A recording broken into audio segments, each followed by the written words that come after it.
الحمد لله نحمده ونستعينه ونستغفره ونؤمن به ونتوكل عليه ونعوذ بالله من شرور أنفسنا ومن سيئات أعمالنا من يهده الله فلا مضل له ومن يضلل فلا هادي له وأشهد أن لا إله إلا الله وحده لا شريك له وأشهد أن محمدا عبده ورسوله أما بعد فإن خير الحديث كتاب الله وخير الهدي هدي محمد صلى الله عليه وسلم وشر الأمور محدثاتها وكل محدثة بدعة وكل بدعة ضلالة وكل ضلالة في النار. أعوذ بالله من الشيطان الرجيم. بسم الله الرحمن الرحيم. والفجر وليال عشر والشفع والوتر. وقال تعالى وَيَذْكُرُ اسْمَ اللَّهِ فِي أَيَّامٍ مَعْلُومَاتٍ. محترم حاضرین، ایک شخص جو قرآن و حدیث کی تعلیمات پر موٹے طور سے بھی غور کرے اور موجودہ دور میں مسلمانوں کے حالات پر، ان کے دینی امور پر، عقائد و اعمال پر نگاہ ڈالے تو اس نتیجے پر پہنچنے میں اسے دیر نہیں لگے گی کہ آج مسلمان اگرچہ اللہ اور اس کے رسول صلی اللہ علیہ وسلم کا کلمہ پڑھتے ہیں، ان کی اطاعت اور محبت کا دعویٰ کرتے ہیں، لیکن ان کے دین سے زیادہ مسلمانوں کی زندگی میں دین کی مخالف چیزیں کار فرما ہیں. بدعات اتنی زیادہ ہیں کہ بہت ساری سنتیں اس کی وجہ سے متروک سی ہیں، اور یہ بات فطری ہے کہ جس سماج اور معاشرے میں افراد بدعتوں کے خوگر ہو جائیں گے، وہاں سنتوں کی چاشنی باقی نہیں رہے گی، اس کا شوق نہیں رہے گا. جہاں شرک اور شرکیہ عقائد و اعمال کے اثرات کا غلبہ ہوتا جائے گا یا اس کے اثرات ہوں گے، وہاں توحید خالص کی لذت سے لوگ ناآشنا ہوں گے، اس کے ثمرات اور اس کی برکتوں سے محروم رہیں گے. جس سماج اور معاشرے میں ہم یہ دیکھ رہے ہیں کہ رسول اللہ صلی اللہ علیہ وسلم اور شریعت سے ثابت شدہ دعاؤں اور اذکار یعنی عبادات کا یہ پہلو اس سے کہیں زیادہ لوگوں کی بناوٹی دعائیں اور عبادات کا چلن ہے، ظاہر سی بات ہے کہ انہیں وہ برکتیں حاصل نہیں ہوگی جو اللہ اور اس کے رسول صلی اللہ علیہ وسلم کی تعلیمات پر عمل کرنے کے نتیجے میں حاصل ہوتی ہیں. اسی سیاق و سباق میں یہ بات بھی جوڑ دیجئے کہ مسلمانوں کی بڑی تعداد فضائل کے معاملے میں بھی وہ چیزیں جو قرآن و حدیث سے ثابت ہے اس میں اتنی دلچسپی، شوق اور اہتمام والا معاملہ نہیں رکھتے جتنا ان چیزوں میں دلچسپی اور اہتمام کا مظاہرہ کرتے ہیں جو ثابت نہیں ہیں قرآن و حدیث سے، جن کا پکا ثبوت نہیں ہے. مثال کے طور پہ رمضان المبارک، رمضان کے آخری عشرے کی لیلۃ القدر، اس کی فضیلت قرآن سے حدیث سے بلا اختلاف ثابت ہے واضح طور پہ، لیکن یہاں آپ کو اتنا اہتمام نظر نہیں آئے گا لیلۃ القدر کا جتنا اس رات کا جس کا ثبوت ٹھیک ٹھاک سے موجود بھی نہیں ہے، اور حقیقت میں رافضیوں کی روایتوں کی بنیاد پہ جسے مشہور کیا گیا، جسے ہمارے یہاں شب برات اور 15 شعبان کہا جاتا ہے، اس کا اہتمام جتنا کیا جاتا ہے.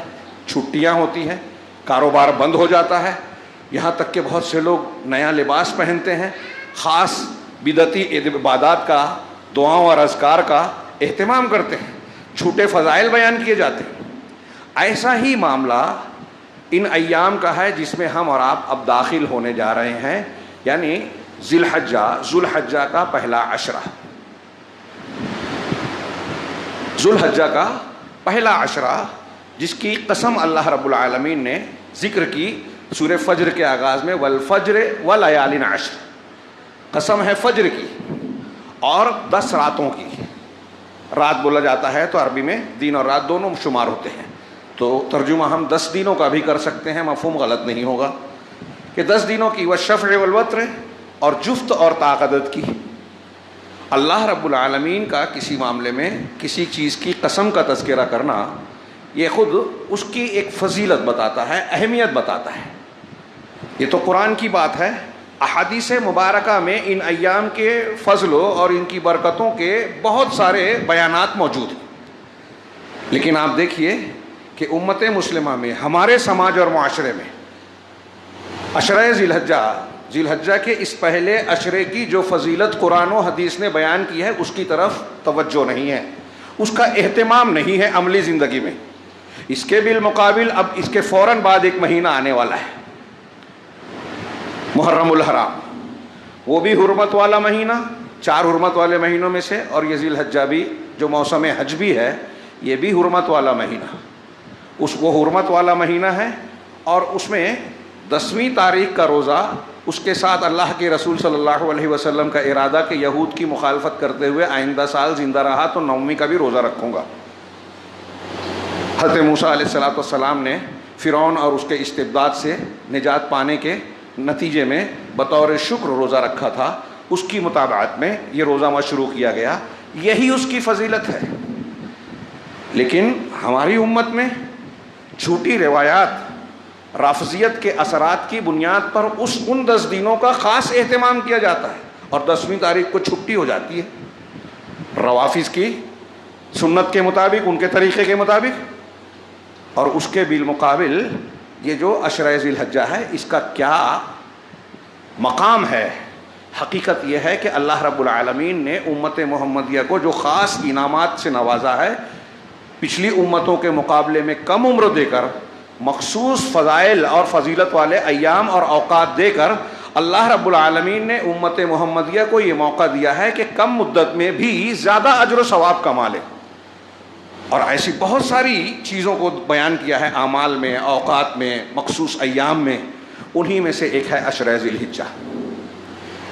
یہ کوئی معمولی اہمیت و فضیلت کا معاملہ نہیں ہے۔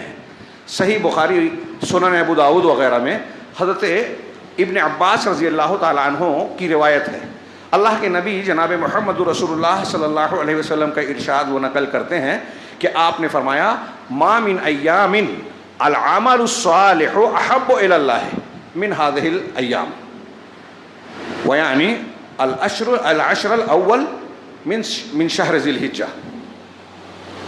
حضرت ابن عباس کہتے ہیں کہ اللہ کے رسول صلی اللہ علیہ وسلم نے فرمایا کہ اللہ کے نزدیک سارے دنوں میں، سارے جو پورے سال کے ایام ہیں، ان ایام میں سب سے زیادہ نیک اعمال جس میں محبوب ہیں اللہ کو، اللہ کے نزدیک، وہ یہ عشرہ ہے، یعنی ذی الحجہ کا پہلا عشرہ۔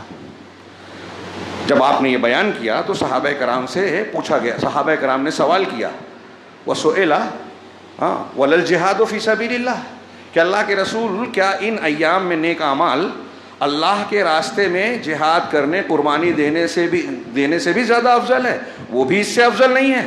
آپ نے فرمایا ہاں، اللہ کی راہ میں جہاد کرنے سے بھی افضل ہے، الا یہ کہ کوئی آدمی اپنی جان اور مال کے ساتھ خرج بنفسه ومالہ فلم یرجع منہما بذلک بشیء او کما قال، اور جان مال کے ساتھ نکلا ہو اور ان میں سے کچھ بھی لے کر نہ لوٹا ہو، یعنی اللہ کے راستے میں شہید ہو گیا ہو، اس کا درجہ اس سے اونچا ہوگا۔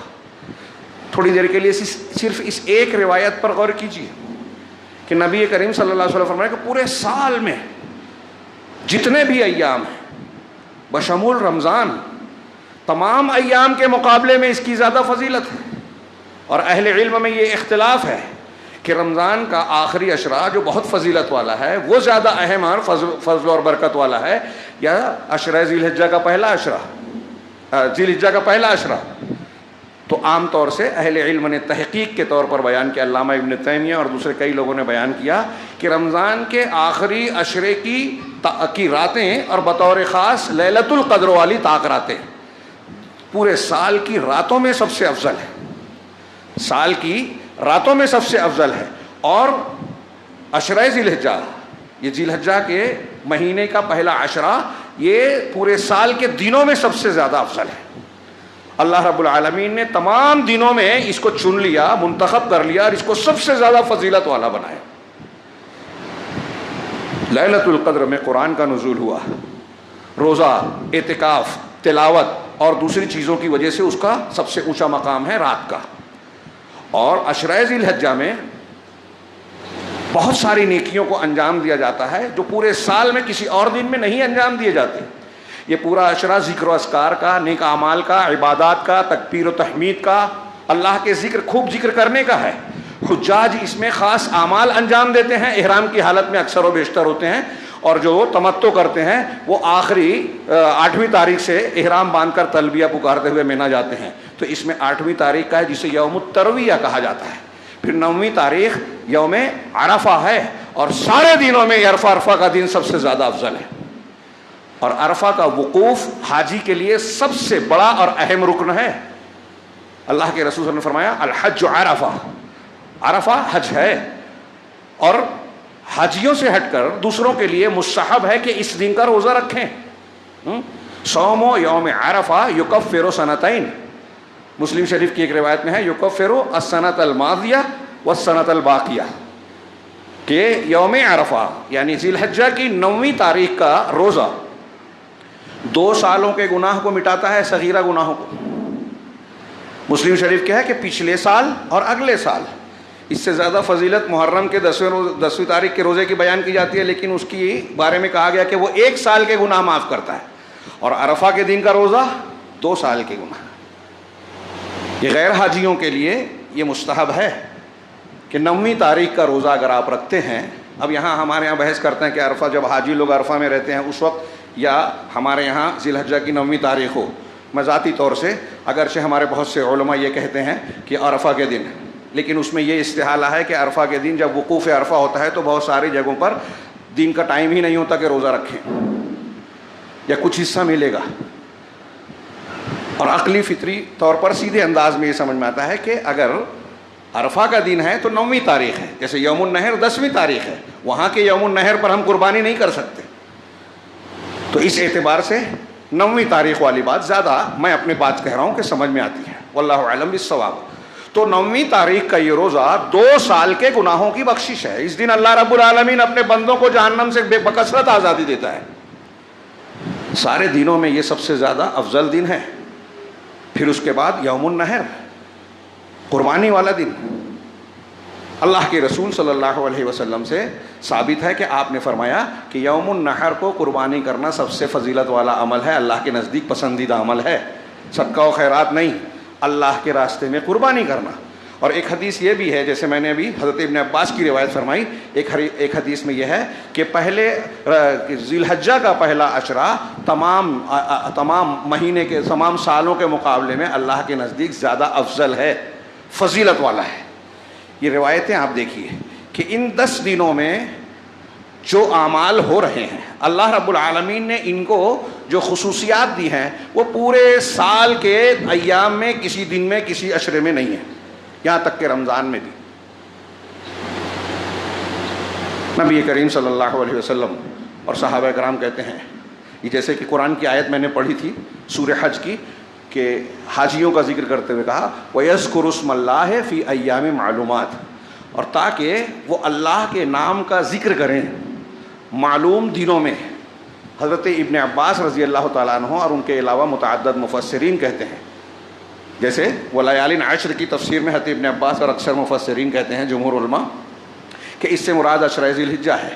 اسی طریقے سے یہاں ایام معلومات، معلوم دنوں سے مراد کون سے دن ہیں جس میں اللہ کا خوب ذکر کرنا ہے؟ تو اللہ کے نبی حضرت ابن عباس کہتے ہیں کہ الایام المعلومات، یہ ایام معلومات جو ہے ذی الحجہ کے پہلے عشرے کے 10 دن ہیں. لہٰذا اس آیت کریمہ سے پتہ چلا کہ ان 10 دنوں میں اللہ کا خوب خوب خوب ذکر کرنا چاہیے. اگر آپ صحابہ کرام کے اعمال دیکھیں، حضرت ابن عباس، حضرت ابن عمر رضی اللہ عنہما، ان کا عمل تھا کہ ان دنوں میں راستہ چلتے ہوئے مسجدوں میں، بازاروں میں، راستوں میں تکبیرات بلند کرتے تھے. اور کئی مرتبہ ایسا ہوتا کہ بازار میں جاتے بآواز بلند جب تکبیر بلند کرتے تو آس پاس کے دوسرے مسلمان بھی ان کی آواز میں آواز ملا کر ذکر کرتے. ذکر کا ایک غلغلہ ہوتا اور اچھی خاصی آواز اٹھتی. ان دنوں میں اس ذکر کا خوب اہتمام کیا جائے. تو اللہ تبارک و تعالیٰ نے اس عشرے کی کئی خصوصیات عطا فرمائی ہے. ایک تو اس کو فضیلت دی، اس کی قسم کھائی، دوسرے اللہ کے رسول صلی اللہ علیہ وسلم نے فرمایا کہ اعمال صالحہ اس میں دوسرے تمام پورے سال کے ایام کے مقابلے میں زیادہ محبوب ہیں. اس کو سامنے رکھیے اور لائٹلی مت لیجیے. ہمارے یہاں کچھ لوگ بہت فضائل بیان کرتے ہیں، اور میں نے تمہید میں یہی کہا کہ فضائل کے نام پہ ایسے فضائل بھی بیان کرتے ہیں جو قرآن و حدیث سے ثابت ہی نہیں ہیں، جھوٹی حدیثیں، جھوٹی روایتیں ہیں، اور جو ثابت ہے اس کی طرف توجہ نہیں دیتے، اس کا اہتمام نہیں کرتے. بدعتی دینوں میں چھٹیاں ہو جاتی ہیں، ہمارے یہاں کاروبار بند ہو جاتا ہے، اور جو سنت سے ثابت ہے اس کی طرف لوگ توجہ ہی نہیں دیتے. اور جب کاروبار بند نہیں ہوتا تو ہمارے یہاں عوام کو اس کی اہمیت کا علم ہی نہیں ہوتا. سارے سال میں سب سے زیادہ اہم دن ہے، اور اللہ کو اس میں اعمال صالحہ سب سے زیادہ پسند ہے. اب کون سے اعمال صالحہ؟ اس عشرے کی ایک خصوصیت یہ بھی ہے جو میں نے بتایا کہ اس میں یوم الترویہ ہے، حج کے ارکان اور اعمال انجام دیے جاتے ہیں، اللہ کا خوب ذکر کیا جاتا ہے. یوم عرفہ کا روزہ، عرفہ کا وقوف حاجیوں کی طرف سے، پھر اس 10ویں تاریخ کو کنکری مارنا، رمی جمار، وہ کیا ہے، جمرہ کبریٰ پر پہلے 10ویں کو، پھر 11ویں 12ویں کو، تینوں پر مارا جاتا ہے. رمی جمار، قربانی، بال کٹوانا، یہ سارے اعمال ہوتے ہیں. تو ان ایام ان سب چیزوں کی فضیلت ہے. اب اس میں جو 10 دن ہیں، اہل علم نے بیان کیا کہ اللہ کے رسول صلی اللہ علیہ وسلم نے فرمایا کہ نیک اعمال اس میں اللہ کو دیگر ایام کے مقابلے میں سب سے زیادہ محبوب ہے. کون سے نیک اعمال؟ تو اس بنیاد پر آپ غور کریں کہ اس عشرے میں جو نیک اعمال انجام دیے جاتے ہیں اور مشروع ہیں وہ پورے سال میں کبھی اکٹھا نہیں ہوتے. صرف اسی عشرے میں حج کے اعمال انجام دیے جاتے ہیں، کسی اور دن میں نہیں دیا جا سکتے. عمرہ ہوتا ہے، حج نہیں ہوتا، اور عمرے میں بھی حج کے کئی عمل نہیں ہوتے. منا میں قیام، مبیت اور عرفہ کا وقوف، رمی جمار، یہ عمرہ میں نہیں ہے، حج میں ہے. تو حج کے اعمال اس میں انجام دیے جاتے ہیں. عرفہ کا روزہ رکھا جاتا ہے، اور نبی کریم صلی اللہ علیہ وسلم سے یہ بھی عمل ثابت ہے، یا پورے 1 تاریخ سے 9 تاریخ تک اس روایت کے مطابق بھی اور کچھ مخصوص روایت کے مطابق روزہ رکھا جا سکتا ہے. تو اس میں نماز، اس میں روزہ ہے، اس میں حج ہے، اس میں زکوٰۃ اور صدقات انجام دیے جا سکتے ہیں اور دیے جاتے ہیں. اس میں اللہ کا ذکر کیا جاتا ہے، قرآن کی تلاوت کی جاتی ہے، اللہ سے دعائیں کی جاتی ہیں. ان 10 دنوں میں جو اہتمام عبادات کا ہوتا ہے، یا امہات العبادات جو اکٹھا ہوتی ہیں، شیخ عبدالرزاق کہتے ہیں کہ امہات العبادات، عبادات کی جو بنیادیں ہیں، ان چیزوں کا اجتماع جس طریقے سے عشرہ ذی الحجہ میں ہوتا ہے کسی اور دن میں نہیں ہوتا. جس میں قربانی بھی آ گئی 9ویں 10ویں تاریخ کو، جو قربانی کے 4 دنوں میں سب سے افضل دن ہے علی الاطلاق. پہلا دن نماز عید کے بعد، اور یہ مسلمانوں کے لیے تہوار بنایا گیا. آپ دیکھیے کہ عید الفطر کا تہوار ہمیں خوشی کے دن کے طور پر اللہ کی طرف سے اس لیے دیا گیا کہ اس سے پہلے پورے رمضان میں عبادات کی مشقت اور محنت کرتے ہیں، روزہ، تلاوت، صدقہ و خیرات اور دیگر عبادات، تراویح وغیرہ. عید الاضحیٰ کا تہوار ہم کو اس اعتبار سے ملا کہ اس عشرے میں بھی ہم خوب نیک اعمال کریں، اور جو نیک اعمال کرتا ہے اللہ کا خوب ذکر کرے، مسجد میں جانے میں جو ہے دوسرے ایام کے مقابلے میں زیادہ اہتمام کرے، پہلے وقت میں جماعت میں شریک ہو، فرائض کے ساتھ ساتھ نوافل کا اہتمام کرے. ہے نا بخاری کی حدیث قدسی، اللہ تبارک و تعالیٰ نے فرمایا، اللہ کے رسول کہتے ہیں کہ اللہ تعالیٰ نے فرمایا کہ میں نے جو میرے نزدیک سب سے زیادہ پسندیدہ عمل وہ ہے بندے کی طرف سے جس کو میں نے فرض کیا ہے. فرائض سب سے زیادہ اہم اور افضل ہیں، اور پھر فرض کے بعد نفل. اللہ کے رسول اللہ تعالیٰ نے اس میں فرمایا کہ اور بندہ برابر نفل نماز پڑھتا رہتا ہے، نفل عبادات کرتا رہتا ہے، نوافل کا اہتمام کرتا ہے، یہاں تک کہ میں اس سے محبت کرتا ہوں، محبت کرنے لگتا ہوں، اور میں اس کی آنکھ بن جاتا ہوں جس سے وہ دیکھتا ہے، اس کا ہاتھ بن جاتا ہوں جس سے پکڑتا ہے، کان بن جاتا ہوں جس سے وہ سنتا ہے، پیر بن جاتا ہوں جس سے چلتا ہے. اس کا یہ مطلب نہیں ہے کہ اللہ اس کے اندر آتا ہے. صوفیہ جو معنی بیان کرتے ہیں بالکل غلط معنی ہے، دھوکہ ہے. کیونکہ اسی حدیث کے آخر میں ہے کہ جب اس درجے پر بندہ پہنچ جاتا ہے تو جب وہ دعا مانگتا ہے تو میں اس کی دعا کو قبول کرتا ہوں، وہ پناہ مانگتا ہے تو میں اس کو پناہ دیتا ہوں. علامہ ابن تیمیہ نے کہا یہ آخری جملہ بتا رہا ہے کہ بندہ اور اللہ الگ الگ ہے، اللہ بندے میں نہیں آیا، وہ مانگتا ہے تو اللہ دیتا ہے، وہ پناہ طلب کرتا ہے تو اللہ بچاتا ہے، یعنی وہ اور اللہ الگ الگ ہے۔ تو پھر آنکھ بن جاتا ہوں، پیر بن جاتا ہوں، آنکھ کا کیا مطلب ہے اس کا؟ یعنی آنکھ، کان، دل، ہاتھ، پیر کو بندہ انہی کاموں میں استعمال کرتا ہے جو اللہ رب العالمین کا حکم ہے، اس کے مطابق انجام دیتا ہے ہر کام کو، یہ مطلب ہے اس کا۔ تو میں یہ اس حدیث سے ذکر کر رہا ہوں کہ ان 10 دنوں میں فرائض کا بطور خاص اہتمام کیا جائے۔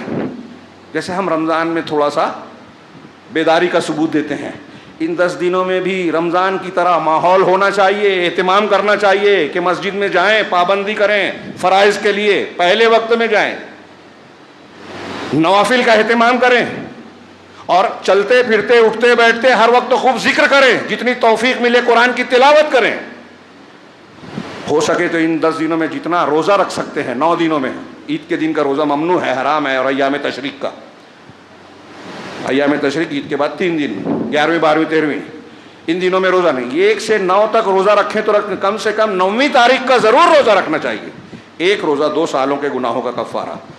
میں نے عرض کیا کہ ہمارے ہاں لوگ فضائل اور کم عمل میں زیادہ ثواب کے لیے بہت چیزیں بیان کرتے ہیں، اس میں سے بہت ساری چیزیں ایسی ہیں جو ضعیف ہیں، جھوٹی ہیں، رافضیوں کی، غیر بدعتیوں کی رائج کی ہوئی ہے، جیسے 15 شعبان والا معاملہ، جیسے عشرہ عاشورہ والا مسئلہ، محرم والا معاملہ۔ لیکن یہ قرآن و حدیث سے لیلۃ القدر، رمضان اور ان ایام کی فضیلت بالکل واضح طور پر ثابت ہے، اس کا خوب اہتمام کرنا چاہیے۔ اور پھر جیسے ہی انشاءاللہ ہمارے یہاں آج ہلال عید نظر آئے گا، آج یا کل، زیادہ کیلنڈر کے مطابق آج ہے، اللہ کے نبی جناب محمد رسول اللہ صلی اللہ علیہ وسلم کا فرمان ہے کہ جب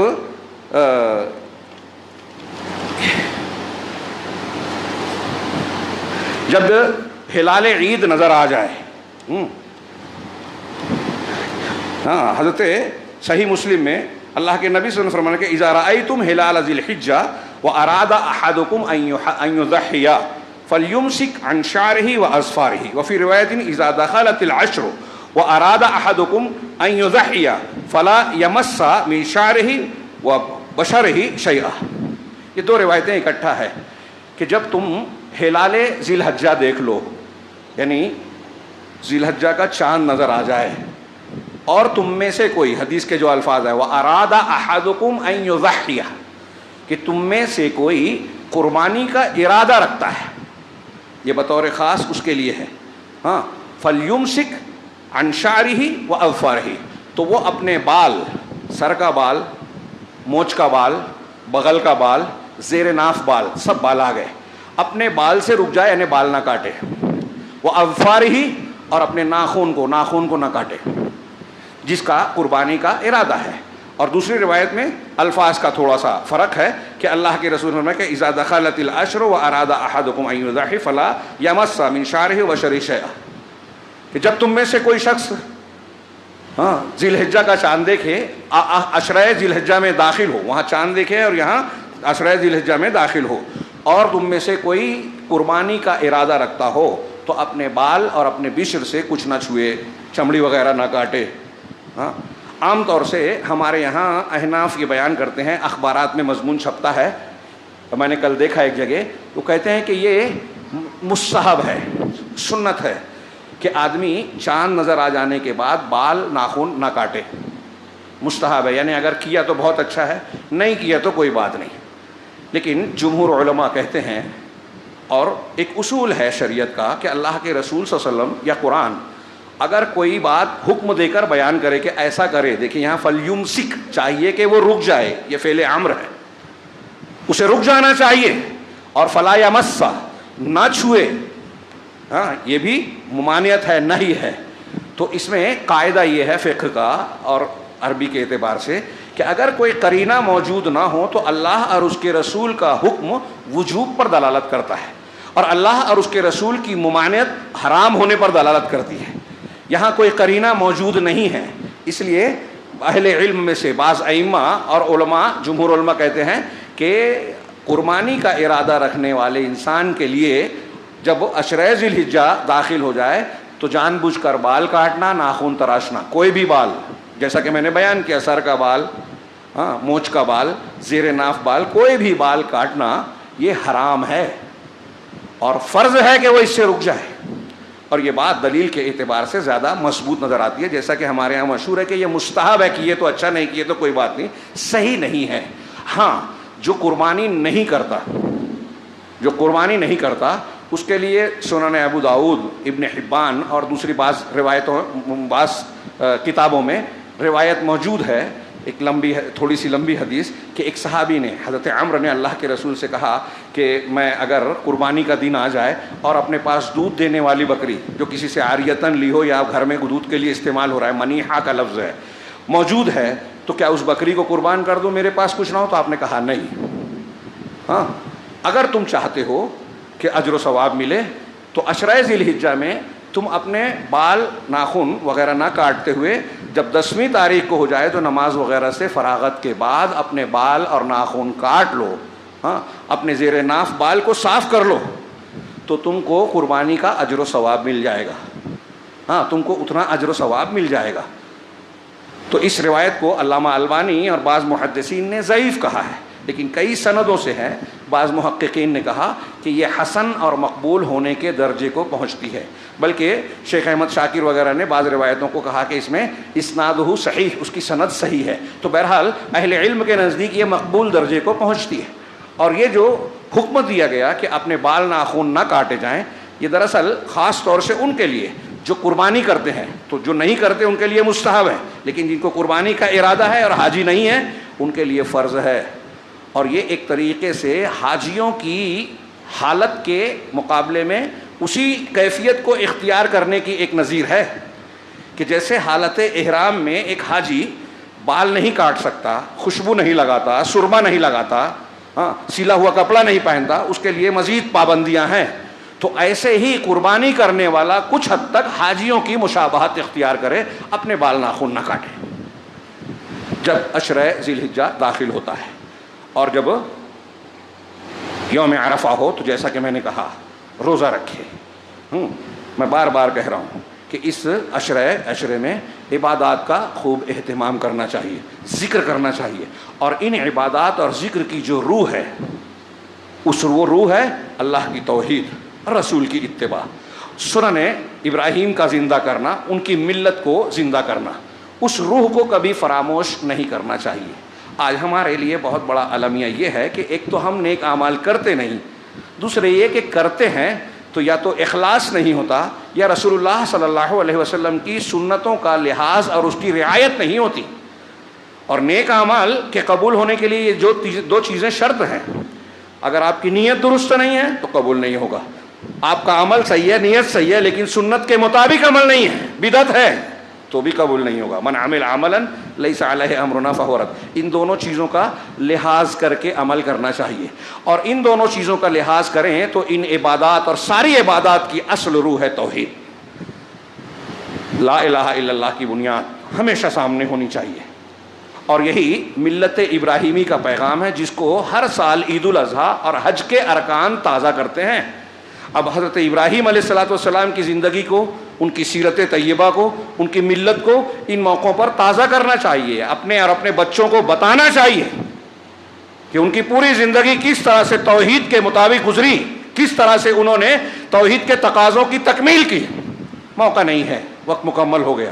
میں آج کے دن میں بہت سا وقت ہو چکا ہے، صرف قربانی سے متعلق 2-4 مسئلوں کو جس پر عام طور سے عوام میں بحث ہوتی ہے، لوگ جانتے ہیں، لیکن ہمارے یہاں کچھ لوگ بلا وجہ کی بھی بحثیں کرتے ہیں.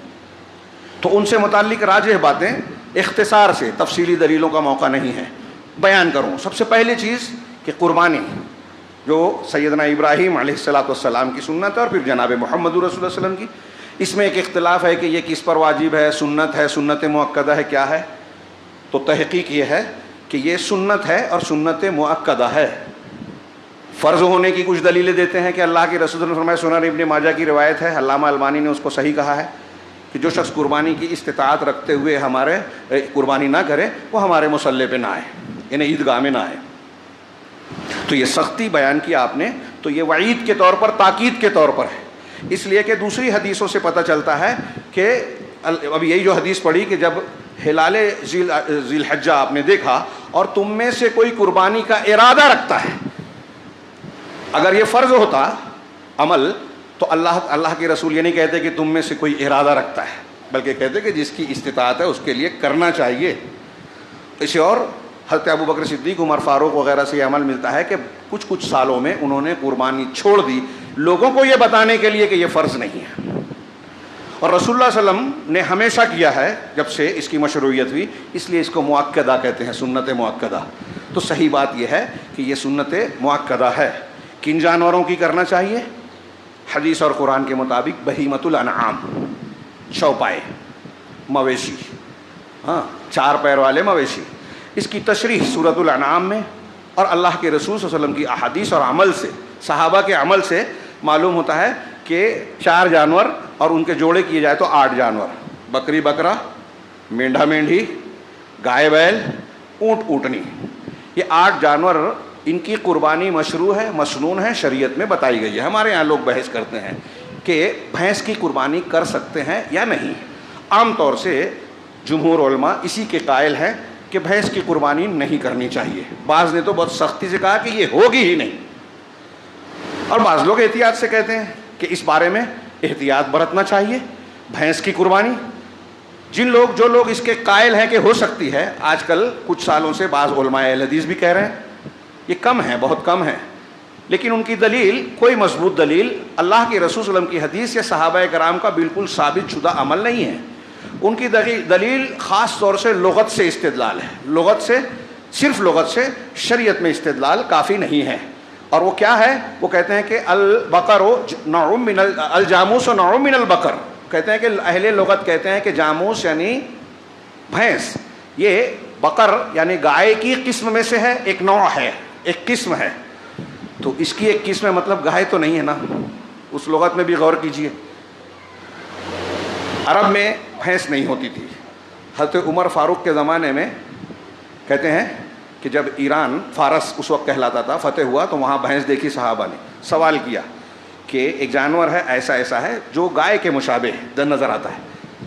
تو زکوٰۃ کے معاملے میں کہا کہ اس کو جب گائے کی طرح ہے تو زکوٰۃ لینے میں گائے کی طرح اس کو جوڑا جائے اور اس کی زکوٰۃ نکالی جائے.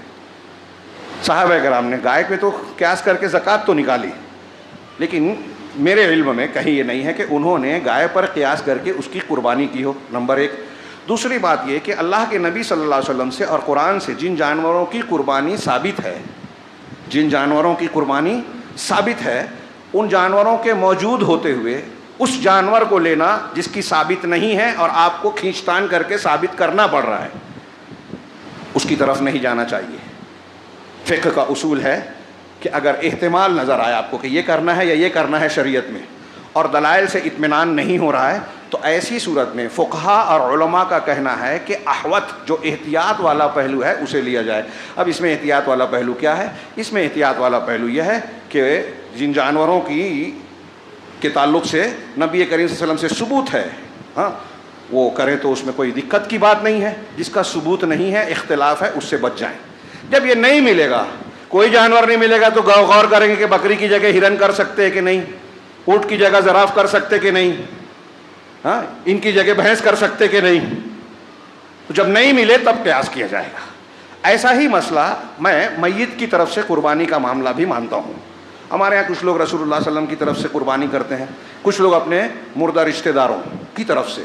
اس میں بڑی دلیل یہ دیتے ہیں کہ اللہ کے رسول صلی اللہ علیہ وسلم نے ایک بکری اپنے گھر والوں کی طرف سے، اپنے گھر کے اور ایک بکری ہمیشہ امت کے ان لوگوں کی طرف سے کرتے تھے جو قربانی کی استطاعت نہیں رکھتے.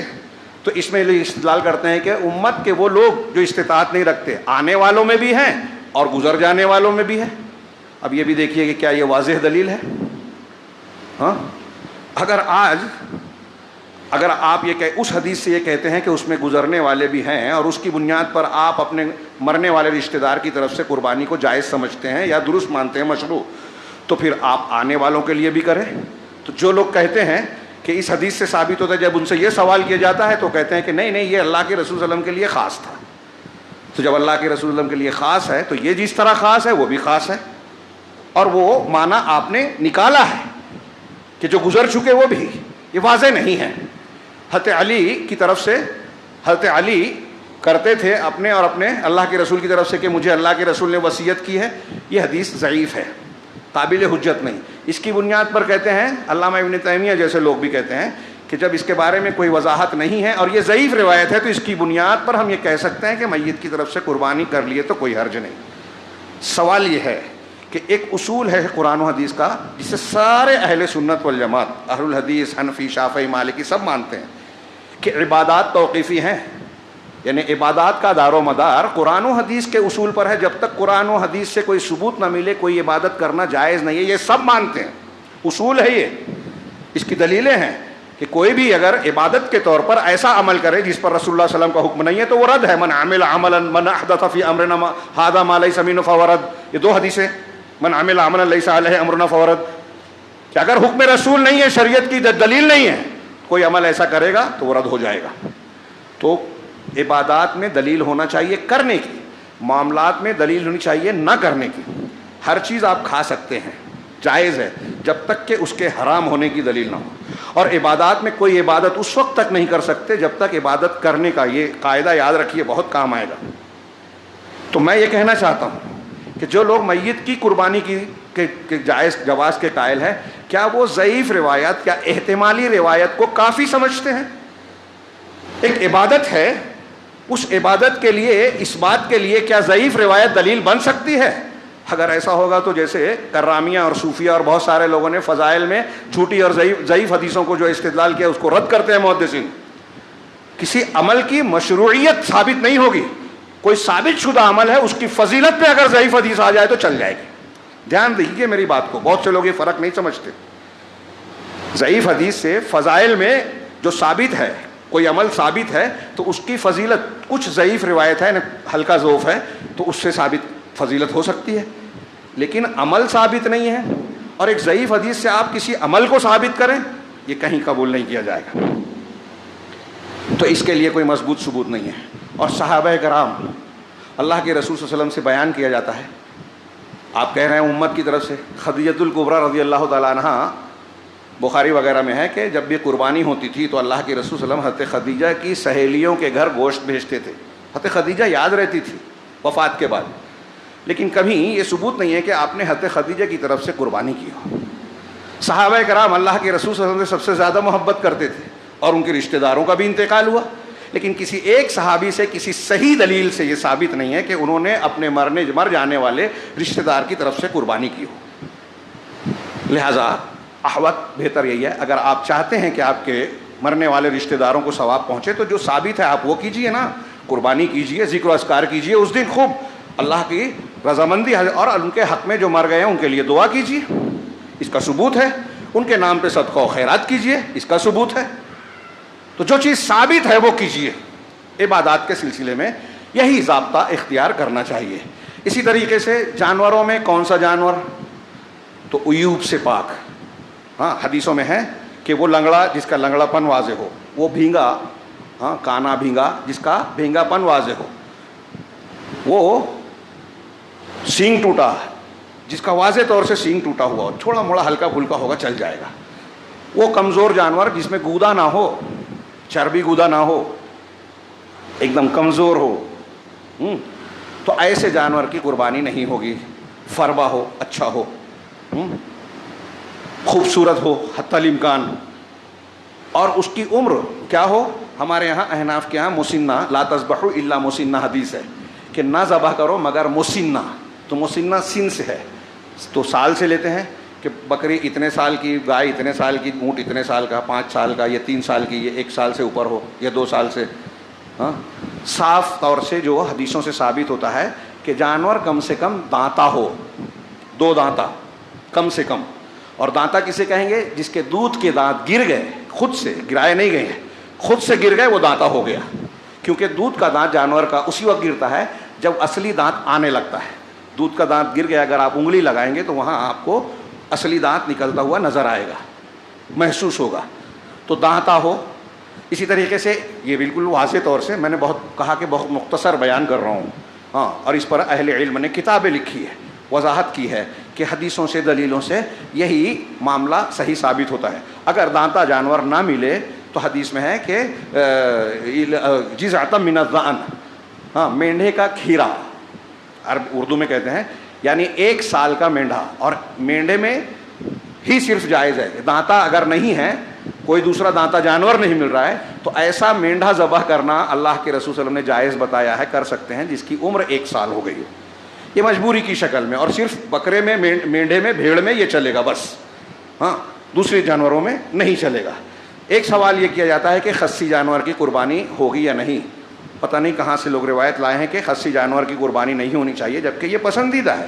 اللہ کے رسول صلی اللہ علیہ وسلم کے عمل میں بالکل صاف ہے کہ آپ 2 چتکبرے خوبصورت مینڈھے لائے، ہاں جو کہ خصی تھے، ان کی قربانی کی، خصی کی قربانی کی. ایک مسئلہ یہ بحث کیا جاتا ہے کہ قربانی کب سے کب تک کی جائے. قربانی عید الاضحیٰ کی نماز کے بعد، اور اس کے چکر میں ہمارے یہاں لوگ قربانی کو اہم سمجھتے ہیں اور دوسرے اعمال کو اس کا تابع بنا دیتے ہیں. تو قصائی کا مسئلہ، جلدی سے قربانی کرنے کا ہمارے یہاں پہلے نمبر لگ جائے، اس کے لیے پھر سنتوں کو پامال کرتے ہیں کہ عید کی نماز عیدگاہ پر بھی ہونا ہو سکتی ہے تو مسجد میں پڑھتے ہیں. اس دن تھوڑا جلدی کرتے ہیں، عید الفطر کو بلا وجہ تاخیر کرتے ہیں. خیر عید الفطر کے مقابلے میں تھوڑا پہلے ہونا چاہیے، لیکن بہرحال تو اس کو عیدگاہ میں ہی نماز پڑھنی چاہیے. ہر سنت کا مقام ہے، اس کی حیثیت ہے، اجتماعیت کا مظاہرہ ہے عید کی نماز کا. لہٰذا عید کی نماز عیدگاہ میں پڑھیں اور پھر قربانی کریں.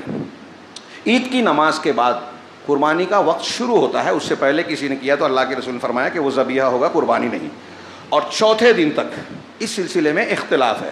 بعض صحابہ کے قول کی بنیاد پر ہمارے یہاں احناف اور بعض مسلک کے لوگ کہتے ہیں کہ قربانی کا دن عید کا دن ہے اور اس کے بعد 2 دن ہیں. لیکن حدیث سے ثابت ہے کہ جتنے ایام تشریق ہیں سب قربانی کے دن ہیں. ایام تشریق کون سا ہے؟ عید الاضحیٰ کا دن، یعنی یوم النحر 10ویں تاریخ سے لے کے 13ویں تاریخ تک، یہ پورا ایام تشریق ہیں، جس میں حاجی منی میں قیام کرتا ہے، کوئی 12ویں تک، کوئی 13ویں تک.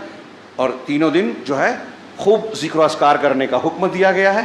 اور تینوں دن کا روزہ رکھنا حرام ہے. دھیان دیجئے، ایام تشریق کھانے پینے کے دن کہا گیا، اس کو کھانے پینے کا دن کہا گیا. ان 3 دنوں میں، یعنی یوم النحر کے علاوہ 11ویں، 12ویں، 13ویں، ان تینوں دنوں میں اس میں اختلاف نہیں ہے کہ روزہ نہیں رکھ سکتا کوئی. روزہ رکھنا منع ہے ان 3 دنوں میں. اور یہ تینوں دن عید کے بعد تینوں دن کھانے پینے کے دن ہیں. اور مرفوع حدیث سے ثابت ہے کہ ایام تشریق پورے کے پورے قربانی کے دن ہیں. جو لوگ نہیں مانتے وہ بلا وجہ اس حدیث کو رد کرنے کی کوشش کرتے ہیں. لیکن حدیثوں سے ہمارے استاذ رئیس احمد ندوی صاحب نے قصہ ایام قربانی کا، اس میں کہا کہ کم سے کم 100 دلیلیں دی ہیں، جس سے یہ ثابت کیا ہے کہ 4 دن تک یہ قربانی ہو سکتی ہے.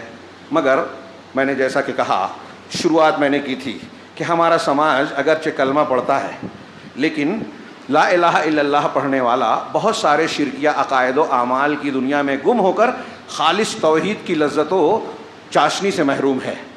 محمد رسول اللہ پڑھنے والا، اللہ کے رسول کی اطاعت اور محبت کا دعویٰ کرنے والا بہت بڑا طبقہ مسلمانوں کا پورے عالم اسلام میں سنت سے زیادہ بدعتوں کا اہتمام کر رہا ہے. اللہ کے رسول کی بتائی ہوئی دعاؤں کے مقابلے میں لوگوں کی خود ساختہ دعائیں ہیں. اللہ کے رسول کے بتائے ہوئے اذکار کے مقابلے میں بدعتی اذکار کو اختیار کیے ہوئے. صوفی بتاتے ہیں کہ فلاں نصاب پڑھ لو، فلاں اتنا کر لو. ہمارے یہاں بھی فضائل کے نام پہ بیان کیا جاتا ہے. ایسے ہی ہمارے یہاں عشرۂ ذی الحجہ کی فضیلت قرآن و حدیث سے ثابت ہے جو میں نے بیان کیا، لیکن اس کو لوگ نہیں مانتے، اہتمام نہیں کرتے. کاروبار بند نہیں ہوتا عبادت کے لیے، روزے کے لیے. ہاں، جو رافضیوں نے بنایا وہ چاہے محرم کا پہلا عشرہ ہو، روزہ چھوڑ کے 10ویں تاریخ کا، چاہے 15 شعبان ہو، اس کا اہتمام، بدعت کا اہتمام ہمارے یہاں زیادہ کیا جاتا ہے. ایسے ہی سند اور حدیث کے اعتبار سے عبادات میں جو چیزیں ثابت ہے ہمارے یہاں جب وہ کیا جاتا ہے تو لوگ اس پر تعجب کرتے ہیں، ارے یہ تو نئی چیز لا رہے ہیں، آپ چوتھے دن قربانی کیجئے. ہمارے یہاں بہت سے لوگوں کو تعجب ہوگا، حدیث کی یہ بات لوگوں کو نہیں معلوم ہے، بدعت کی بہت سی باتیں معلوم ہیں. ہاں، بدأ الاسلام غریبا، اللہ کی رسول صلی اللہ علیہ وسلم کی حدیث ہے نا، وہ آج ہم دیکھ سکتے ہیں کہ اسلام غربت اور اجنبیت کی حالت میں شروع ہوا. ہاں، جب اس نئے دعوت کا کام اللہ کے رسول نے شروع کیا اور لوگ مسلمان ہوئے تو قبائل کے لوگ جو 1-2 مسلمان ان کے خاندان میں، قبیلے میں ہوتے تھے، اس سے اجنبیت محسوس کرتے، ارے یہ اپنے باپ دادا کے دین سے پھر گیا, نیا دین لایا, بے دین ہو گیا. جو دیندار ہوتا اسے کہتے بے دین ہو گیا.